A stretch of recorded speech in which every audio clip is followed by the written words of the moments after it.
C'est un livre qui est fascinant, qui raconte sa propre vie, un policier à la retraite qui d'ailleurs nous montre un peu vraiment l'intérieur de son travail de policier. C'est un livre qui s'appelle « Servir et protéger, mémoire d'un policier profondément humain » et on le joint par le truchement de la technologie. C'est Darcy Lavallée qui est avec nous. Bonjour Darcy. Bonjour Alexandre. Merci d'être avec nous. À la retraite donc maintenant, après plusieurs décennies de loyaux services. Effectivement, ça fait 4 ans là, au mois d'avril que je suis à la retraite. Et pourquoi vous avez décidé d'écrire ce livre-là, de vous raconter là, à travers ce livre? Ben, écoutez, je vous dirais que j'ai commencé ce livre-là pendant la pandémie. J'imagine qu'un petit peu comme tout le monde, là, je me cherchais quoi faire. J'aime ça écrire, j'aime ça raconter des histoires, donc j'ai combiné un peu les deux. Puis, à l'automne 2020, j'ai commencé à écrire une petite histoire comme ça, puis tu peux en écrire un autre, finalement, je me suis rendu à environ 75. Pendant le processus, ben, je faisais lire mes histoires à mon entourage, puis c'est eux qui m'ont suggéré à un moment donné peut-être de publier. Donc, c'est ce que j'ai fait. Je me suis adressé à des maisons d'édition. Les éditions JCL ont accepté de me publier. Oui. Est-ce qu'on juge trop le travail des policiers? Il me semble que j'entends souvent des gens qui frappent contre le travail des policiers, mais quand il arrive une urgence, on est content de les voir arriver. Écoutez, oui, je pense que les gens sont quand même assez sévères envers les policiers. Souvent, sur des petits commentaires qui ne sont pas nécessaires. Je vais vous donner un exemple de fait. J'ai vu une de mes amies qui a publié un petit commentaire sur Facebook l'autre fois, elle était qu'un véhicule de police électrique. Mais là, c'est correct d'avoir ce commentaire-là, je n'ai pas un problème avec ça. C'est le monde après ça qui vont se permettre de faire des choses complètement nécessaires. Ça arrive régulièrement. Ouais.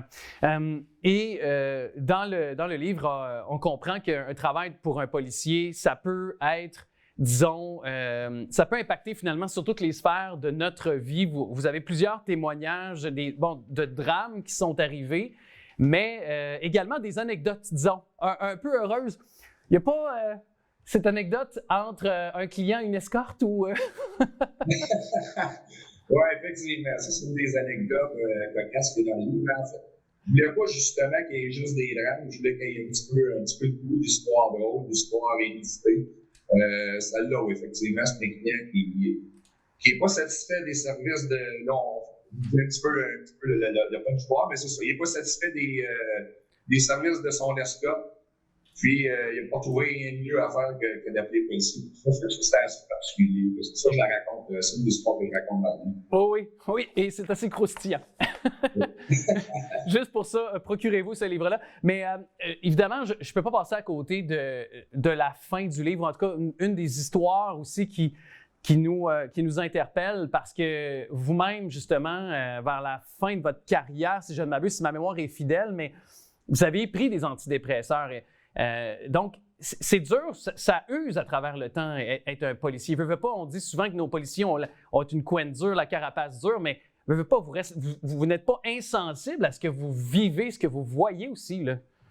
Bien, effectivement, je pense que les années, à un moment donné, c'est l'accumulation. Hein? Au début, quand on est jeune policier, on a une carapace, on a l'impression que les événements ne nous affectent pas nécessairement directement, mais avec le temps, éventuellement, là, oui, ça devient difficile. Oui, moi, je fonctionnais à la fin, mais c'était à partir de 2008. De 2008 à 2018, là, je fonctionnais grâce aux antidépresseurs. En 2018, à un moment donné, j'en ai eu assez, j'ai décidé d'abandonner. En fin d'après-midi, je suis parti en plein après-midi. Ah oui. Est-ce qu'on soutient assez nos policiers? Est-ce qu'ils ont assez de soutien psychologique au sein de... Je ne veux pas cibler un corps de police là, parce qu'il y en a plusieurs au Québec, mais est-ce que globalement au Québec, on les accompagne suffisamment avec un soutien psychologique pour nos policiers? Ben, je pense pas, non. Non. Bien honnêtement, je vais prendre, mettons, mon corps de policier. On avait droit à 8 rencontres, 8 séances avec... je ne choisis pas nécessairement qu'on intervenait, ça va être des intervenants que les autres vont choisir. Moi, je dirais que 8 séances, c'est vraiment pas assez. Finalement, moi, en 2018, j'ai décidé moi-même de consulter mon propre. J'ai payé de ma poche. J'ai eu 25 séances, ça m'a coûté 2500 $. Pour répondre à votre question, non, je ne pense pas qu'il y en a assez. Souvent, les policiers vont vivre un drame, une tragédie, puis 5 minutes après, quand c'est fini, ben, ils vont aller répondre à d'autres appels, parce que d'autres appels en avant. souvent, on n'a même pas le temps là, de respirer entre deux événements. Les gens partir. Je pense qu'il y en a un peu de soutien, mais ça va être mieux. Ouais. Si je veux ramener notre conversation sur un terrain un peu plus lumineux, parce que j'imagine que quand on décide de faire pendant autant d'années et de quand même de conserver notre travail, c'est parce qu'il y a une partie qu'on aime quand même de notre métier. On dit souvent qu'être policier, c'est, bon, pour ceux que je connais autour de moi, des amis qui sont policiers, c'est une vocation. Hein? Pour vous, c'est quoi peut-être après quelques années après votre retraite, là, avec un peu de recul, quelle est peut-être votre fierté d'avoir été policier? Est-ce qu'il y a un événement, est-ce qu'il y a un moment ou c'est tout simplement l'ensemble de votre carrière qui vous rend fier? Moi, je pense que l'ensemble de ma carrière me rend fier. Si vous me parlez des moments en particulier, je vous dirais que mes plus beaux moments, moi, j'étais enquêteur aux agressions sexuelles. Donc, si à l'issue d'un procès, j'étais capable de prendre la culpabilité discrète, oui, ça, c'est très valorisant. Ça, c'est sûr que ça arrive quand même assez souvent. Il y a des beaux moments, là, quand tu es capable de rendre justice à une victime, ben, c'est très valorisant. Ouais. Je veux dire, dans l'ensemble, moi, c'est plus l'ensemble de ma carrière, je suis quand même satisfait. Ça sera à faire, je ne sais pas, je pense pas que je referai le métier encore une fois. Ah oui? Mais non, je suis quand même satisfait. Puis, écoute, ça m'a permis de gagner ma vie. Et c'est quand même un métier valorisant. Vous l'avez dit, c'est une vocation à un moment donné. Oui. Il nous reste un peu de temps ensemble, Darcy Lavallée. Donc, toujours, on parle avec l'auteur de Servir et protéger mémoire d'un policier profondément humain. Est-ce que, si je vous pose la question globalement sur ceux qui font le métier présentement de policier, eux qui, puis vous l'avez vu, le métier qui a tellement changé, qui a évolué à travers les années, on sait qu'il y a des... on en parlait avec des invités un petit peu plus tôt. La pandémie a ramené son lot de conversations sur la santé mentale, déjà que c'était présent, mais là, il y a comme une recrudescence de ces interventions auxquelles les policiers doivent faire face avec des gens qui ont des cas de santé mentale. Ça semble vraiment être plus chargé pour le quotidien des policiers. Donc, est-ce que c'est devenu de plus difficile maintenant d'être policier qu'il y a peut-être une quinzaine, une vingtaine d'années?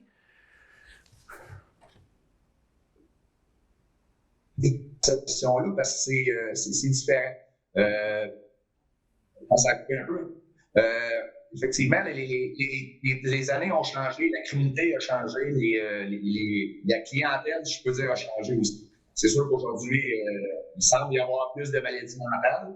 C'est-tu vraiment parce qu'il y en a plus? Ben non, parce qu'à l'époque, il n'était pas diagnostiqué, effectivement. Mais un côté d'une facette difficile aujourd'hui, c'est le fait que tout le monde a des cellulaires, tout le monde peut le filmer en tout temps. C'est pas nécessairement le fait d'être filmé qui est troublant, c'est le fait que le monde va mettre l'extrait qu'ils veulent. C'est là que ça devient difficile. Parce que tu ne vois pas l'ensemble de l'intervention, tu vas voir une petite partie de l'intervention. C'est pas nécessairement avantageux pour le policier dans ce sens-là. OK. Ouais, c'est sûr que aussi maintenant, il y a beaucoup, en tout cas certains endroits également, on doit faire attention au travail des policiers dans la façon d'intervenir.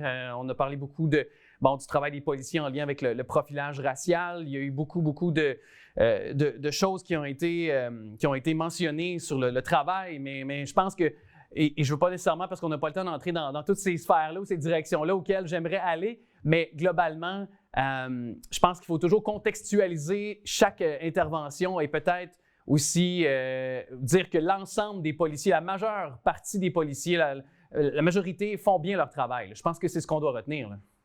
Ben moi, je pense qu'au Québec, je ne veux pas être chauvin en disant ça, mais je pense qu'au Québec, si on se compare, si les gens ont un petit peu voyagé dans le monde, moi, je n'ai pas voyagé dans le monde, je suis allé dans plusieurs pays du tout. Et je peux vous dire, quand on se compare avec d'autres pays, je pense qu'au Québec, les gens devraient être fiers d'un police. Je pense qu'on a possiblement, parce que c'est pas les meilleurs au monde, ça doit être parmi les meilleurs au monde. On a vraiment des bons policiers. On compare avec d'autres pays où la corruption, ces choses-là. Je pense qu'on peut être fiers de notre police. Monsieur Darcy Lavallée, auteur de Servir et protéger mémoire d'un policier profondément humain, merci beaucoup de nous avoir parlé. Ben, merci beaucoup, Alexandre, ça m'a fait plaisir.